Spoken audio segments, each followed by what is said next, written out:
If your MSI Prestige keeps crashing with a blue screen, this guide is for you. Follow these step-by-step troubleshooting methods to resolve Windows blue screen of death errors and restore reliable performance. So while you're performing updates, you're getting an IRQR not less or equal message, K-mode exception not handled, kernel data in page error, a lot of errors pertain to this problem, and we're going to go ahead and jump into what should hopefully be a pretty straightforward process, guys, and we're going to go ahead and jump right into it. So first thing I'd recommend doing would be to actually go ahead and boot to the troubleshooting utility on Windows 11. So if you do a hard power off 3 times in a row, Windows should automatically attempt to launch the starter prepare utility. And if it doesn't find anything, it will give you the option to select advanced settings, in which case it would take you to a screen that looks like this. Now, if it does not take you to a screen that looks like this, or you're unable to get to that, you can also download the Windows 10 Media Creation Utility, or Windows 11. They probably will make a creation utility for Windows 11 at some point. And it doesn't really matter. You can actually run the Windows 10 utility on Windows 11 as far as I'm aware. And you should be able to run the troubleshooting utilities built in within it. So you just would go ahead and download it to an ISO file and then burn it to a DVD or USB. It'd have to be about 4 gigabytes or more. It couldn't be a small USB flash drive, and it couldn't be a CD. It'd have to be a DVD. And then you'd boot your computer from it. So depending on the computer manufacturer, you'd have to tap a different key on your keyboard in order to launch that menu, in order to select what boot drive you want to go off of. So it could be anything between the escape key, F2, F8, F12, for example, and those are the function keys on the top of your keyboard. So you may have to just do a little bit of trial and error. Shouldn't take you more than a couple minutes. Googling it would probably be best before you even begin. But anyway, we're ready to go ahead and jump right into it. So we're on the choose an option page. So these will look very similar whether you're booting from it directly within Windows itself, or if you're plugged in a USB flash drive with the media creation utility installed and you selected the recovery option. So when you are setting up your Windows 11 installation or Windows 10, depending on the drive you're using, there should be an option to repair your computer in the bottom left corner of the dialog window, one of the first screens that comes up. You go ahead and select that, and then it would take you to a troubleshooting screen like you see here. And you want to go ahead and select troubleshoot, reset your PC, or see advanced options. And then there are going to be a whole bunch of options in here that we're going to explore in today's video. The first one, we're going to actually go underneath advanced options and then select startup prepare, fix problems that keep Windows from loading. So go ahead and select that first.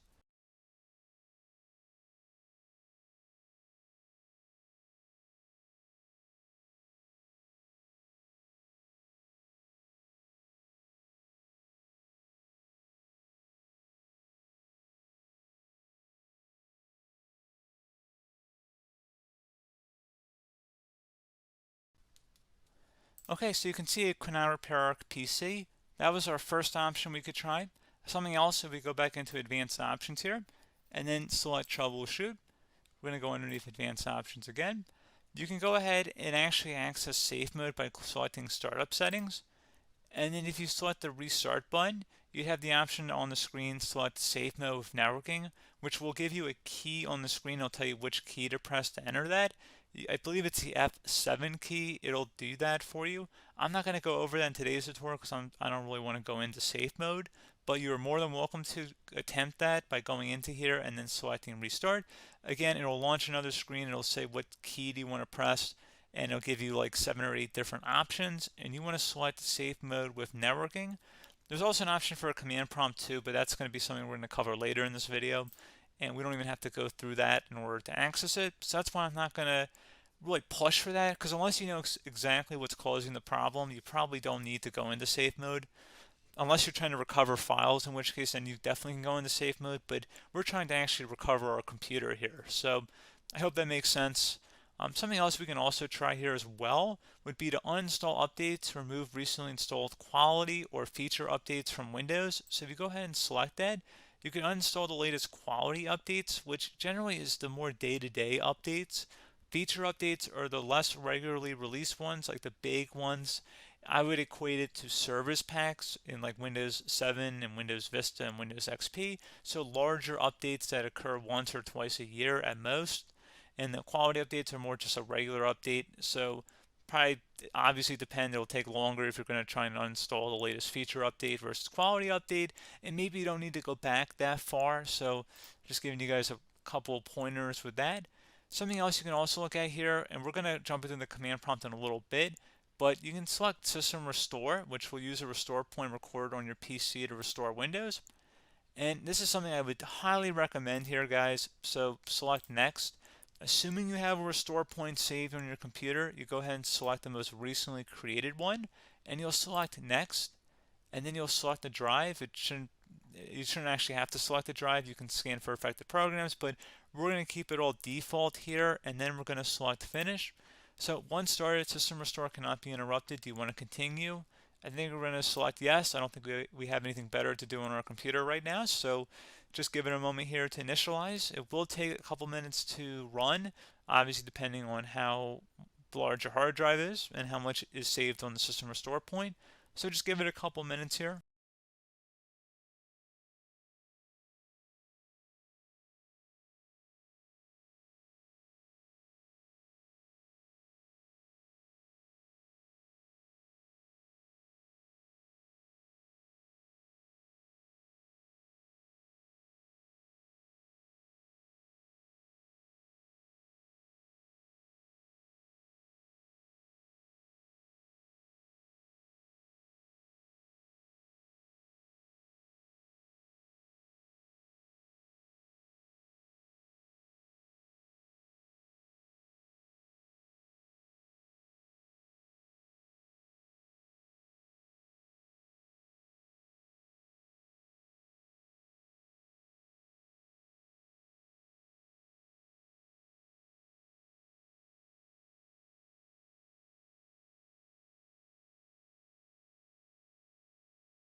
Okay, so you can see System Restore completed successfully.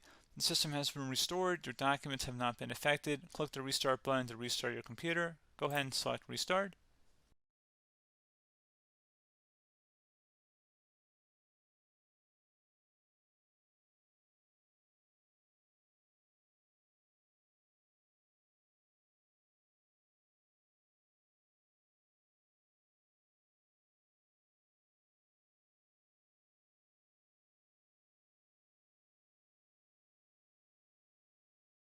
Okay, so you can see the system has been restored successfully.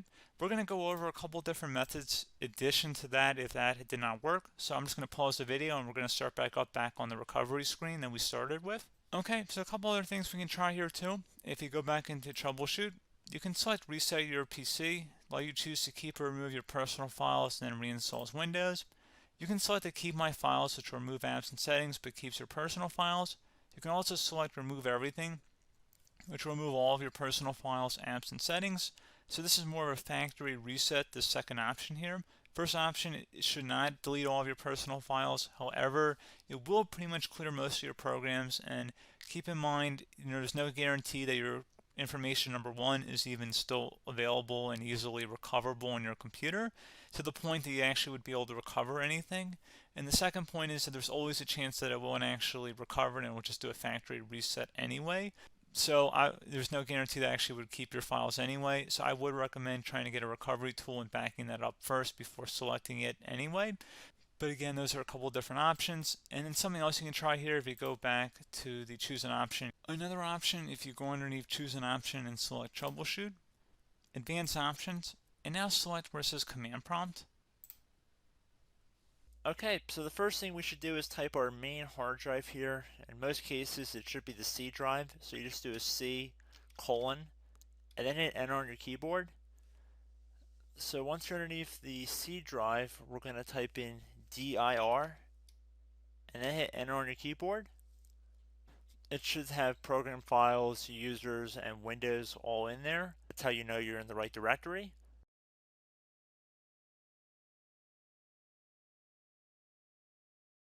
In some cases, it might be the D drive as well, so just keep that in mind.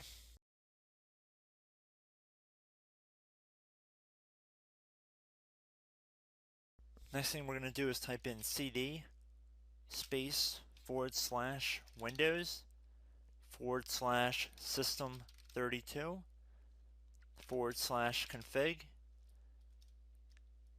and then you're going to hit enter on your keyboard.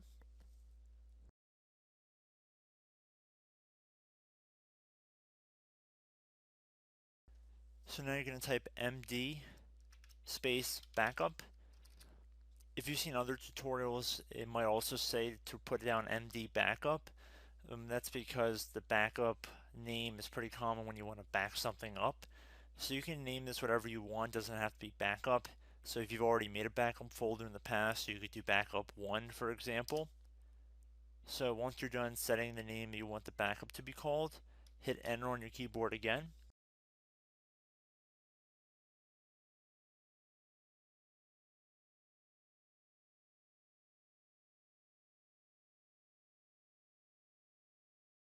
At this point, you want to type copy, C-O-P-Y, space. Then you want to do the star symbol above the 8 key. Then do a period or a dot, whatever you want to call it. Then another star sign, and then another space, and then type backup. And then hit enter on your keyboard.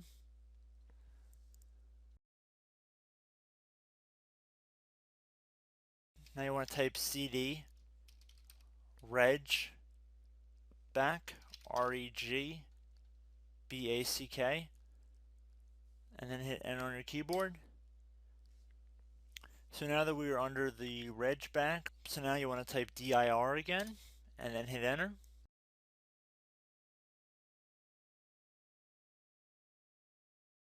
So now at this point we're going to type copy again. So copy, space, star sign, dot, another star sign, space, and then 2 dots.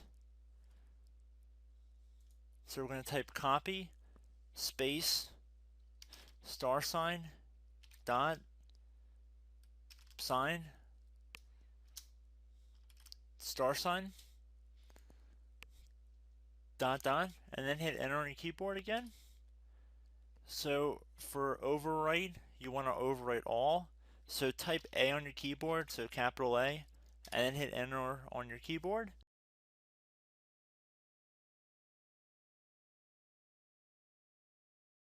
So at this point, you should be good to go. You can close out of the command prompt window, and if you accidentally continue to Windows 10, you should be all set. So I hope one of these 3 or 4 different methods we went through in this tutorial helped you guys out. Again, I'm not sure if you guys heard me earlier, but try to go back into your safe mode if possible and uninstall any programs you know might be conflicting with the Windows startup if you can get into safe mode. So just keep that in mind. Something very simple like that could be blocking up everything. So again, I hope this tutorial helped you guys out, and I will catch you in the next tutorial. Goodbye.